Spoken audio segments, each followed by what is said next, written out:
Welcome to Freshlyinhome. நான் உங்கள் ஷாலினி. இன்றைக்கி நம்ம சேனலில் என்ன ரெசிபி பார்க்க போகிறோம் அப்படின்னா ஒரு கேக் ரெசிபி. அவன்லேயும் இல்லாமல் நம்ம சால்ட்டு போட்டு செய்வோம்ல அந்த மாதிரியும் இல்லாமல் இட்லி பாத்திரத்துலேயே இந்த கேக்கை எப்படி செய்கிறது அப்படிங்கிறது தான் பார்க்க போகிறோம். கஸ்டர்ட் ட்ரை ஃப்ரூட்ஸ் கேக் தான் நம்ம பார்க்க போகிறோம். ஸோ ஈஸியான ஸ்டெப்பில் செம்ம டேஸ்டியான கேக்கை எப்படி பண்ணுறது அப்படிங்கிறத பார்க்கலாம். அதை பார்க்கறதுக்கு முன்னாடி நம்ம சேனலை சப்ஸ்கிரைப் பண்ணலன்னா சப்ஸ்கிரைப் பண்ணிக்கோங்க. பக்கத்தில் இருக்கிற பெல் ஐக்கானை கிளிக் பண்ணிக்கோங்க. நான் போடுற வீடியோஸ் உங்களுக்கு நோட்டிஃபிகேஷன் உடனே வர்றதுக்காக. ஸோ இப்போ கஸ்டர்ட் ட்ரை ஃப்ரூட் கேக் எப்படி பண்ணுறதுங்கிறத பார்க்கலாம்.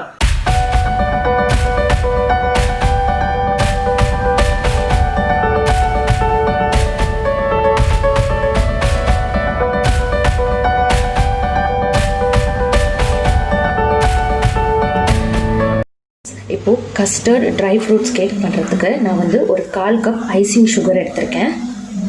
சர்க்கரையை மிக்சியில் போட்டு நல்லா பொடிச்சு 1/4 கப் எடுத்திருக்கேன். இப்போது அதில் 1/4 கப்பு ரிஃபைன் ஆயில் சேர்த்துக்கிறேன்.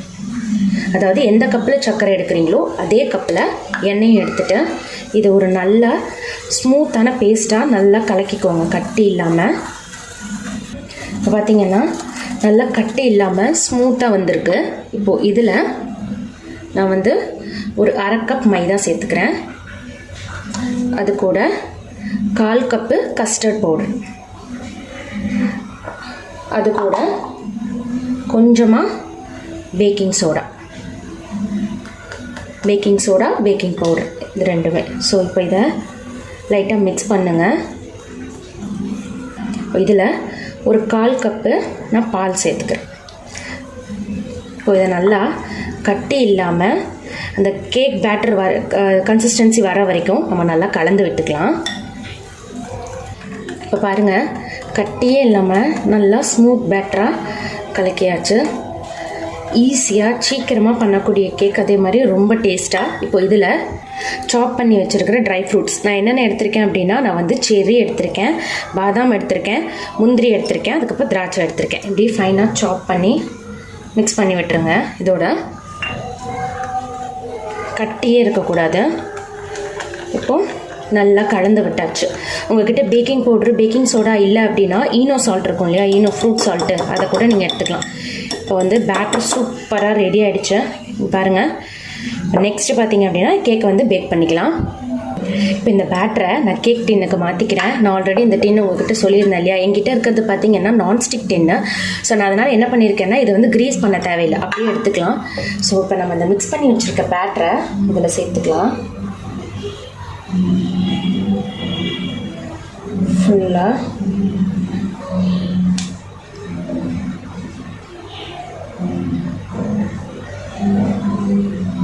சூப்பராக இருக்குங்க இந்த கேக்கு. ஸோ போட்டுட்டு ஜஸ்ட்டு இப்படி ஒரு டேப் பண்ணுங்கள், ஏர் பபிள்ஸ் இருந்தால் போயிடும். இப்போ இதில் எகைன் நான் சாப் பண்ணி வச்சுருக்க அந்த நட்ஸ் இருக்கு இல்லையா, அதை கொஞ்சமாக இப்படி மேலே போட்டு விட்றேன். உங்களுக்கு என்ன வேணுமோ நீங்கள் அதை எக்ஸ்ட்ராவாக சேர்த்துக்கலாம்.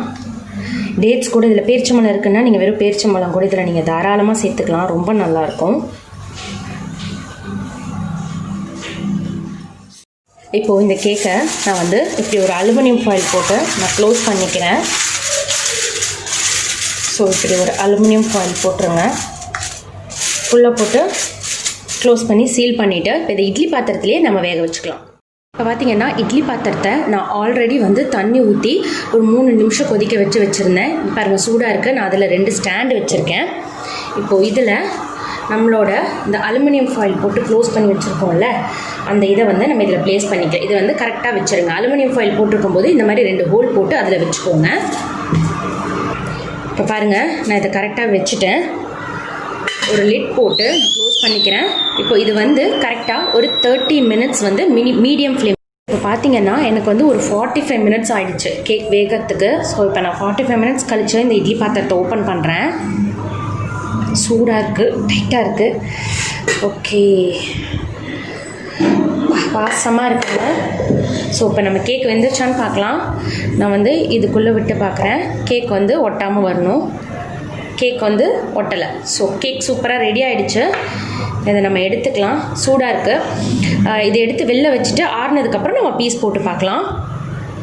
ஃப்ரெண்ட்ஸ் இங்கே பாருங்கள், கேக்கு சூப்பராக ரெடி ஆகிடுச்சு, நல்லா ஆறிடுச்சு. இப்போ அதை நம்ம ஒரு பிளேட்டுக்கு ட்ரான்ஸ்ஃபர் பண்ணிக்கலாம். நல்லா ஆறுனதுக்கப்புறம் இப்படி ஒரு பிளேட் வச்சு இதை அழுங்காப்பில் அப்படியே ஃப்ளிப் பண்ணுங்கள்.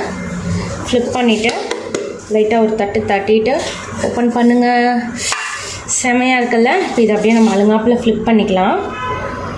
ஓகே, இப்போ அதை நம்ம பீஸ் போட்டு பார்த்துடலாம் கேக் எப்படி இருக்குன்னு.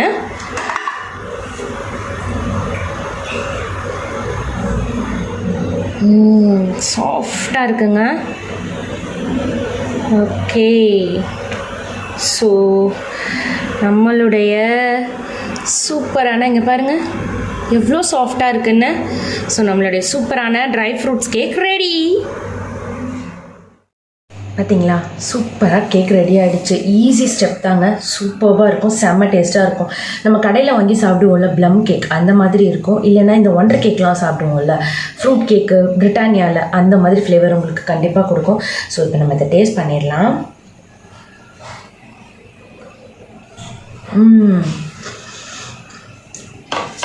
செம்ம சூப்பராக இருக்குங்க. அங்கங்கே அந்த நட்ஸ் கடிப்படுறது, அந்த கஸ்டர்டோட ஃப்ளேவரு.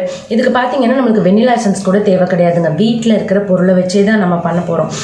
நீங்கள் வந்து சால்ட்டில் பண்ணுறீங்க அப்படின்னா அதை வந்து அலுமினியம் ஃபாயில் போட்டு நீங்கள் ரேப் பண்ண தேவையில்லை.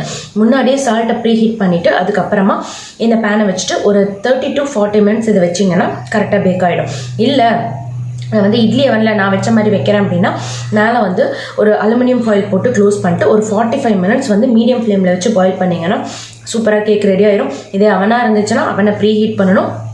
180 degree செல்சியஸில் 15 minutes 10 minutes அவனை வந்து ப்ரீ ஹீட் பண்ணிவிட்டு இதை ஒரு 45 minutes வச்சு ஹீட் பண்ணிங்கன்னா கேக் சூப்பராக பேக் ஆகிடுங்க.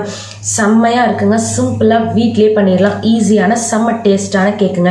இந்த ரெசிபியை கண்டிப்பாக நீங்கள் உங்கள் வீட்டில் ட்ரை பண்ணி பாருங்கள். இந்த வீடியோ பிடிச்சிருந்துச்சுன்னா லைக் பண்ணுங்கள், ஷேர் பண்ணுங்கள், மறக்காமல் நம்ம சேனலை சப்ஸ்கிரைப் பண்ணிக்கோங்க. நெக்ஸ்ட் ஒரு சூப்பரான வீடியோவில் நான் உங்களை மீட் பண்ணுறேன். அது வரைக்கும் பாய்.